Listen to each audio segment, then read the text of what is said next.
Well, welcome back. We are now joined from our parliamentary studios by Professor Mark Swilling.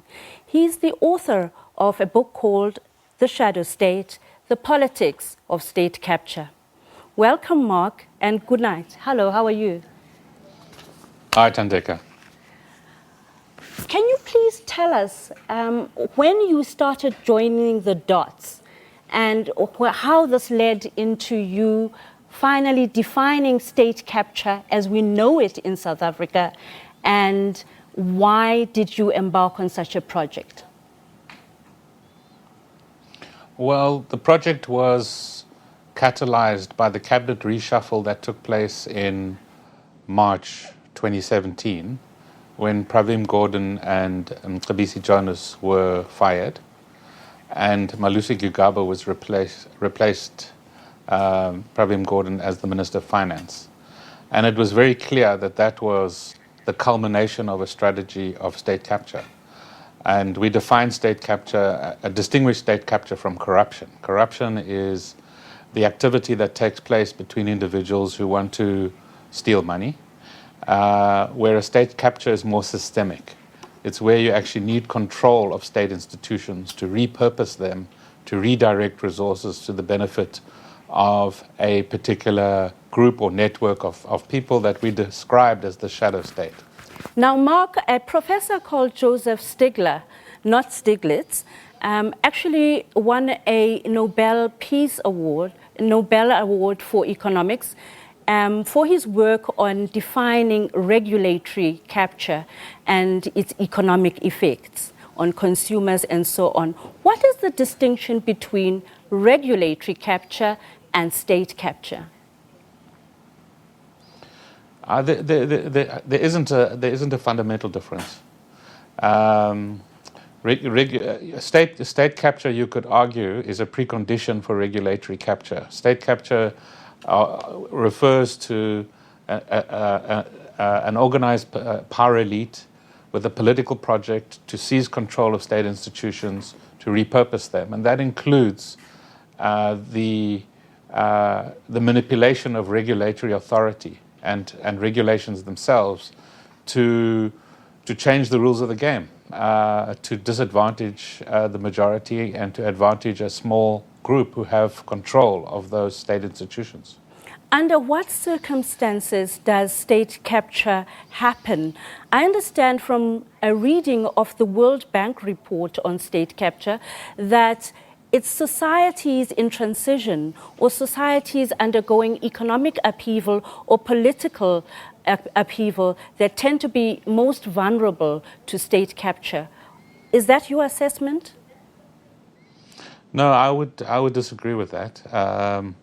It's as your clip featuring the Secretary General of the UN made clear, corruption is spread out across all countries. When it becomes more systemic, like what you have now in the United States, you have different forms of state capture, but they're pervasive across many different countries, developed and developing. Now, what leads a country to be on the upper side of the index, where they are considered to be drenched in all forms of corruption, and what leads a society to be on the good side of the index?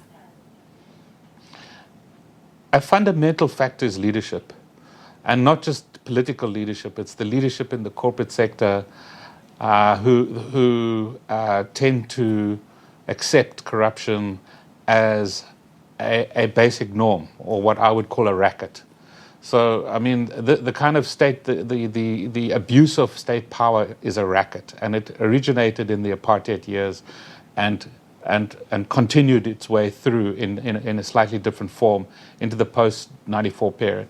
And what basically happens, you have a collusion between private sector elites and political elites who believe that this is the way in which they're going to enrich themselves and entrench their power.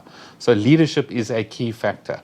Weak institutions is a second factor. So if you have a set of institutions that are weak and a set of institutions that cannot counteract that weakness, then you can have a real deepening of corruption and state capture to the point where you have a real meltdown. We didn't get that far in South Africa because we have countervailing institutional pressures, like the judiciary played a key role, the churches, the press, the universities did not get fully implicated in the state capture project. And so we have a chance to clean it up now.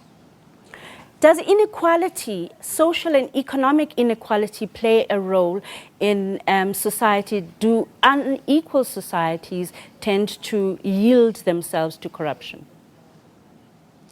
Absolutely. So what we have seen over the last 25, 30 years, since basically the 1980s, we've seen the financialization of the global economy with free market economics. And it's really through these very complex financial instruments that were developed that a lot of corruption and state capture is facilitated. And that process of financialization also reinforced severe inequalities. And South Africa is the most unequal society in the world when it comes to assets. 90% of all assets in South Africa are owned by 10% of the population, and most of that 10% is white, and most of those white people are men. So when you have that level of concentration of power, it lends itself to the kind of collusionary behavior that we saw during the state capture years. And the Steinhoff case is a perfect case in point. It's not just the public sector. KPMG, McKinsey, T-Systems, all of these companies were implicated in these processes directly and indirectly. Now, if you were to jump into the shoes of our president, Cyril Ramaphosa, and you were to outline a few steps in a program to fight corruption and to rid our country of capture and all these constraints to growth, like corruption, regulatory capture, state capture, and so on, what would you say the key milestones of that political program would be? The first would be to replace is to make sure that the correct appointments are made to all the boards of the state-owned enterprises, as well as key institutions in the security cluster, the National Prosecuting Authority, SARS, etc. And most of that is basically done. So that's the first point.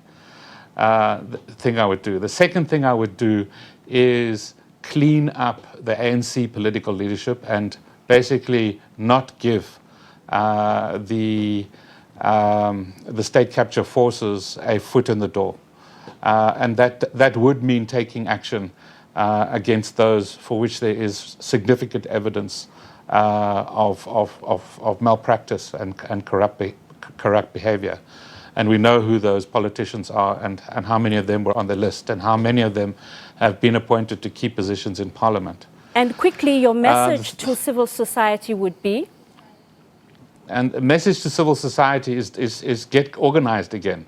Don't give up. And to the private sector, don't think that the game is over because there's a good man in the presidency. The civil society and the private sector have to be as organized, as militant, as coherent in their opposition as before. But businesses in particular also need to take responsibility for the fact that they colluded. Well, that's where we have to leave it for tonight. Thank you very much, Professor. And to all our viewers out there, good night and goodbye.